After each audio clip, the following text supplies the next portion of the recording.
Quand j'analyse votre compte Twitter, alors que vous nous expliquez que vous n'avez pas d'engagement politique, je vois par exemple que le 2 janvier 2022, vous tweetez après avoir, à propos de Valérie Pécresse, elle ne fait pas partie de mon parti, je vous cite, après avoir couru après l'extrême droite, Pécresse accusée de courir après l'extrême droite. Je n'avais pas d'engagement partisan, mais en revanche, bien sûr qu'être élu, c'est un engagement politique. Je n'ai jamais eu d'engagement partisan, c'est ça que je... Scène explosive en commission d'enquête.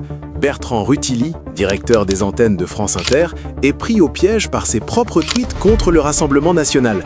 Face aux députés, les captures d'écran pleuvent et sa défense vacille.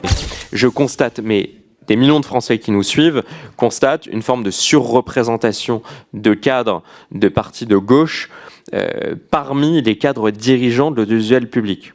Quelques exemples que nous avons auditionnés. On a même le président de l'Arcom qui, sur 100% des cabinets ministériels par lesquels il est passé, étaient des cabinets ministériels socialistes. Le directeur général de l'Arcom, c'est la même chose.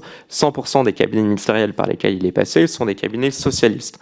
Le numéro 2 de France Télévisions, qu'on auditionnera juste après vous, eh bien, est un cadre et un militant d'Europe Écologie Les Verts, ancien directeur des campagnes de Cécile Duflot et d'Eva Joly. Le numéro 2 de Radio France, M. Mellet, se définit comme un activiste socialiste et il reconnaît dans les colonnes de Libération avoir toujours voté socialiste à une exception près.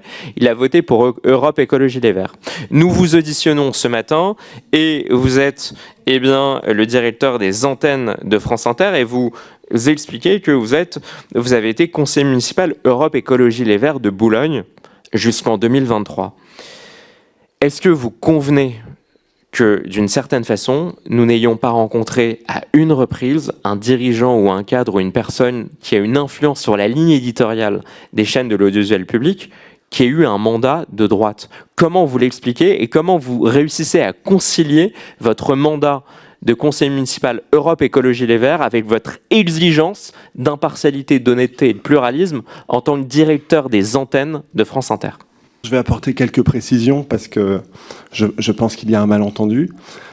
J'ai en effet eu un mandat local et eu un engagement local au-delà de ça pendant quelques années dans la commune où je réside, à l'époque d'ailleurs où je travaillais pour Europe 1 et ça n'a jamais posé de problème à mon employeur de l'époque. Je n'ai jamais été ni encarté ni élu Europe Écologie Les Verts, puisque la liste que j'ai présentée était une liste citoyenne. J'étais élu sans étiquette. Je n'ai jamais été membre d'Europe Écologie Les Verts. Et d'ailleurs, cette liste n'avait pas le soutien du parti Europe Écologie Les Verts.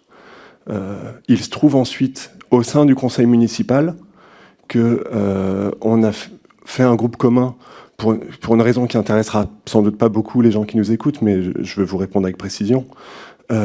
Le règlement du conseil municipal de Boulogne-Billancourt nécessite d'être au moins 4 élus pour faire un groupe.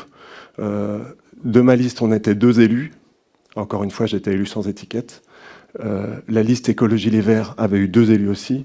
Donc pour une raison technique, on a décidé de s'allier pour être dans un groupe commun au sein du conseil municipal. Mais non, je n'ai pas d'engagement politique, monsieur le rapporteur.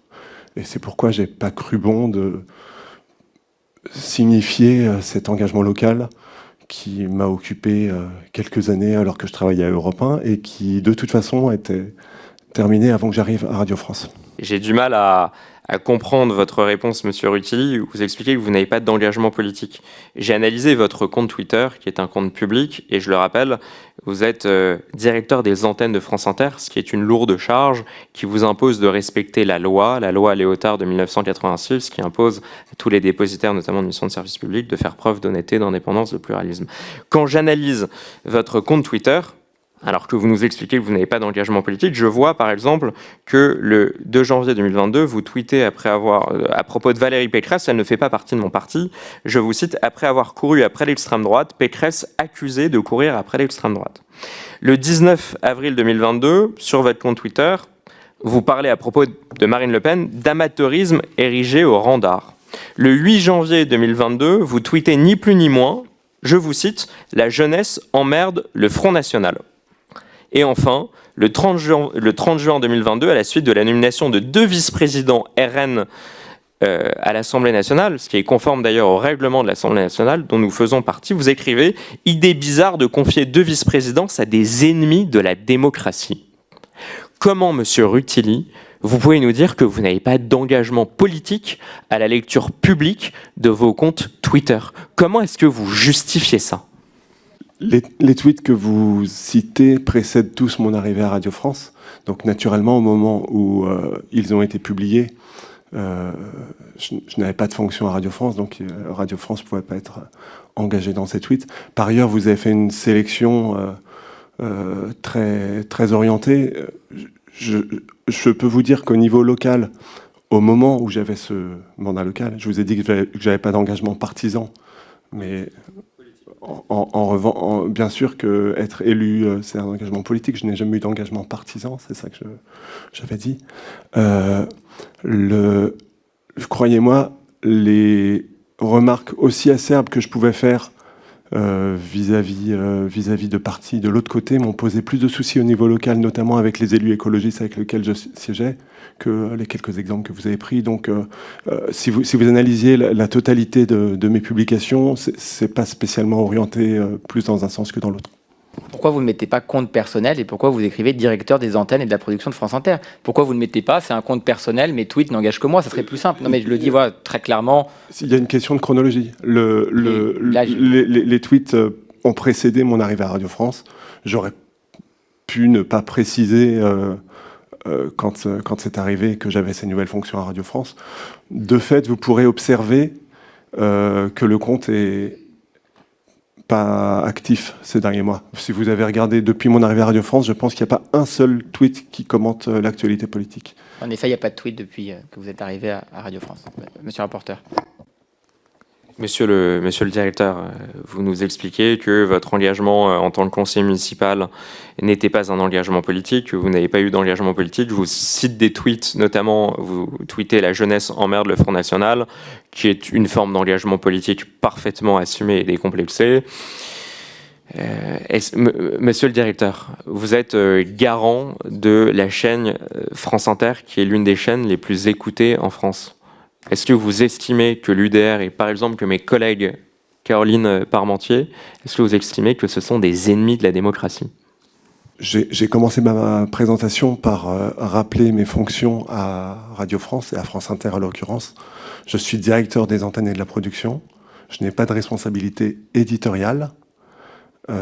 Donc mes convictions personnelles, je crois, n'ont pas de rapport avec mes fonctions et croyez à mon intégrité professionnelle qui fait qu'à aucun moment ce que je peux penser des uns ou des autres, d'un bord ou de l'autre, ça n'a jamais d'influence sur mon travail. Allez-y, monsieur le rapporteur va relancer. J'indique effectivement, que le débat soit bien clair, que vous n'avez pas fait de tweet depuis que vous êtes directeur des antennes et de la production de France Inter, que vous n'avez pas de poids ou je veux dire de responsabilité sur la ligne éditoriale. Je maintiens quand même que je pense que quand on est journaliste, quand on est salarié de l'audiovisuel public, qu'on engage d'une certaine manière l'ensemble à la fois des salariés de l'audiovisuel public, des antennes et des Français, si on a une expression sur les réseaux sociaux, je considère qu'on doit le faire en tant que citoyen, comme un compte personnel. Préciser au moins que les tweets n'engagent que vous, ça me paraît des précautions utiles pour éviter toute forme de suspicion. Monsieur le rapporteur.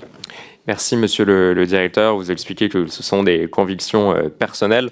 Je m'étonne simplement d'une chose, et nous en sommes à 20% des auditions commises, que je n'ai pas eu une personne représentante de l'audiovisuel public qui a partagé jusqu'à présent des convictions de droite sur ses réseaux sociaux à titre personnel.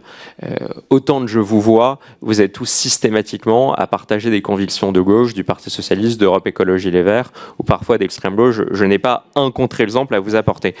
Dites ce que vous en pensez en commentaire. Si vous avez aimé la vidéo, n'hésitez pas à liker et à vous abonner à la chaîne pour soutenir notre travail.